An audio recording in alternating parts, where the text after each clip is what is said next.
Hello दोस्तों, आपका इस चैनल में स्वागत है। आज पार्ट 2 में हम लोग कवर करेंगे जो बच गया था जनमन उसको। ठीक है, जनवरी फरवरी और जुलाई से आई थिंक जनवरी तक का पीछे से हम लोग जो पढ़ रहे थे उसको करते हैं। तो ये अगस्त हो चुका था,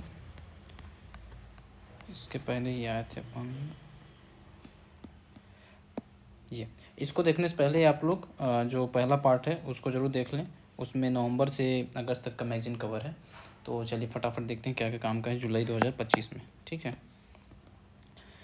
तो पीएम जनमन योजना के बारे में होगा, देखते हैं। मतलब ये क्या क्या इसके अंदर ये बताया गया है। पीएम जनमन योजना का पूरा नाम क्या है देख लीजिए, प्रधानमंत्री जनजातीय आदिवासी न्याय महाअभियान। ठीक है, 9 मंत्रालय और 11 विकास गतिविधियाँ इसमें सम्मिलित हैं। तो ये एमसीक्यू में मतलब ये कथन एवं कारण वाले में क्वेश्चन आ सकता है कि इसमें कितने मंत्रालय कितनी विकास गतिविधियाँ सम्मिलित हैं, तो इसको ध्यान रखेंगे। बजट स्वीकृति ये हर बार चेंज होते रहता है, बाकी देखते हैं। और कुछ इसकी प्रगति वैसे इतना इम्पोर्टेंट नहीं है, ये नहीं आने वाला प्रगति कितना क्या हुआ है, बस ये इम्पोर्टेंट है कितने मंत्रालय हैं उसको याद रखें।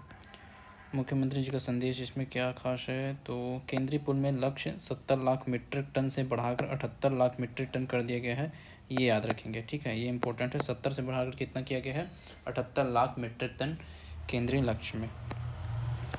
इसके बाद राज्य के विकास के लिए 13 प्रमुख क्षेत्रों में 10 मिशन तय किए गए हैं। छत्तीसगढ़ अंजोर विजन 2047 जो पत्रिका लॉन्च किया गया है उसमें 13 प्रमुख क्षेत्र और 10 मिशन है, ये याद रखेंगे। ये इंपॉर्टेंट है। रायपुर को इस बार 7 स्टार रेटिंग मिला है। अनमेश कुजूर ये धावक हैं, राष्ट्रीय रिकॉर्ड अभी इन्होंने हासिल किया है। रंजीता कोरेटी जूडो से संबंधित हैं और अनमेश कुजूर जो है धावक हैं, ये 2 चीज़ याद रखेंगे। विधानसभा सत्र मानसून सत्र आज तक वैसे आया नहीं है, बट ठीक है देख लो, 14 से 18 जुलाई।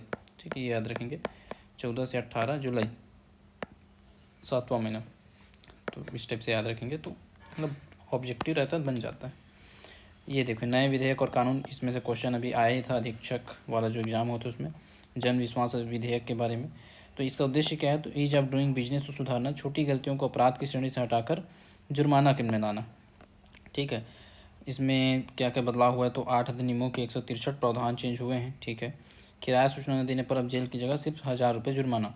तो मतलब वो ये कि जन विश्वास विधेयक में जो आपराधिक गतिविधि थी उनमें से कई चीज़ों को हटा के जुर्माना में लाया गया। उसी प्रकार दूसरा देखते हैं, कृषि उपज मंडी संशोधन विधेयक एक आया था, इसमें क्या खास है। अब देखो एक एग्जाम में इस पे क्वेश्चन आया, तो हो सकता है दूसरे पे इसमें आ जाए, तो हर अधिनियम को देख लीजिए इस महीने का। कृषि उपज मंडी संशोधन विधेयक, इसमें क्या है, तो निजी ई व्यापार मंच को कानूनी मान्यता दी गई है। कथन कारण में आ सकता है, इसको थोड़ा ध्यान देंगे कि निजी ई व्यापार मंच को कानूनी मान्यता दे दी गई है। निजी कंपनियां मंडी में डिजिटल व्यापार कर सकेंगी। ठीक है, वही चीज़ है। जुर्माना शब्द की जगह शास्ति शब्द का प्रयोग किया गया है। ठीक है, कथन कारण में बीच में डाल सकता है इसको। इसके बाद फिर छत्तीसगढ़ राज्य संहिता में संशोधन किया गया है, उसको देख लेते हैं। धारा 110 में रजिस्ट्री के बाद स्वतः नामांतरण, तो ये बहुत चल रहा है कि किस स्वतः नामांतरण हो जाएगा, लेकिन किस धारा में होगा उसको याद रखेंगे। 110 ये इंपॉर्टेंट है। ठीक है, वारिसों का नामांकन जीवन काल में करना है, 164 में है। 172 में भू उपयोग परिवर्तन आसान किया गया है, लैंड यूज को आसान किया गया है, 172। तो सबसे इम्पोर्टेंट ये है कि ऑटोमेटिक जो नामांतरण हो रहा है वो 110 धारा में है, छत्तीसगढ़ भू राजस्व संहिता के अंतर्गत। ठीक है, तो इस बात को थोड़ा ध्यान देंगे। इसके बाद बकाया कर निपटान विधेयक, एक नया विधेयक है। 25,000 तक बकाया राशि ब्याज दंड सहित को माफ़ अपलिखित कर देगा। तो कितने राशि तक को माफ़ किया गया, तो 25,000 तक। ये भी एक इम्पोर्टेंट क्वेश्चन बन सकता है पीएससी के दृष्टिकोण से। ठीक है, इसके बाद मोटर यान कर कराधान वाले में इसमें देखते हैं, ट्रांसफ़र टैक्स जो होता है पुराने वाहन बेचने ट्रांसफ़र करने पर लगेगा। दर कितना रखा गया है, तो गैर परिवहन वाहन पर 1%, अब परिवहन वाहन पर 0.5%। तो ये 2 चीज़ें याद रखेंगे। इसके बाद फिर क्या है, सन्निमाण उपस्कर यान। ठीक है, परिभाषा विस्तृत, ये ठीक है। ग्रोथ एंड स्टेबिलिटी फंड विधेयक, ये इंपॉर्टेंट है। ये कुछ भी आर्थिक गतिविधि अगर हो रहा है राज्य में तो इम्पोर्टेंट होता है। देखो स्रोत क्या होगा इसका, तो खनिज राजस्व का 1 से 5% इसमें स्रोत आएगा। और उपयोग क्या करेंगे, तो केवल पूंजीगत व्यय के लिए होगा जब राजस्व में 10% से अधिक गिरावट हो जाए। कंडीशन याद रखेंगे कि ग्रोथ एंड स्टेबिलिटी फंड जो है ये मेंस में, मेरे को लग रहा है इस बार मेंस में छप रहा है, ये इसको ध्यान देंगे। बहुत अच्छा क्वेश्चन लग रहा है मेरे को ये, या तो प्री में या तो मेंस में पक्का आएगा। ग्रोथ एंड स्टेबिलिटी फंड विधेयक 2025, इसमें क्या किया गया, तो खनिज राजस्व का 1 से 5% हिस्सा इसका सोर्स रहेगा और इसका उपयोग केवल पूंजीगत व्यय के लिए होगा। ठीक है, पूंजीगत व्यय पे ही होगा। और इसका उपयोग कब करेंगे, जब राजस्व में 10% से अधिक गिरावट हो जाए किसी वर्ष, तो उसका उपयोग इसमें से करेंगे। ठीक, पेंशन निधि विधेयक, ये देखो एक और फंड आ गया, पेंशन निधि विधेयक बनाया गया है। पेंशन भुगतान के लिए अलग फंड की व्यवस्था की गई है। यह एक विशेष पेंशन निधि की स्थापना करेगा। ठीक है, जिसमें अगर किसी वित्तीय वर्ष में पेंशन व्यय में 20% से अधिक वृद्धि होती है तो अतिरिक्त भार का वहन इस निधि से किया जाएगा।